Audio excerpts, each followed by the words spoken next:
Megan O, bringing you another series in our wealth building journey through real estate.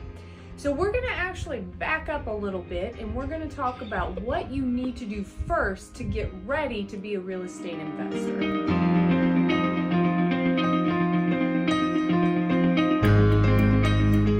They seem kind of obvious, but these two things are necessary in order to become a real estate investor. And the first one is a job that gives you income, which is the second one. So think about it as a brand new college student just leaving college, and their first task is to find a job that will employ them. So you need to have that, or if you're much further along in life, you need to own a business so that you have something that generates income.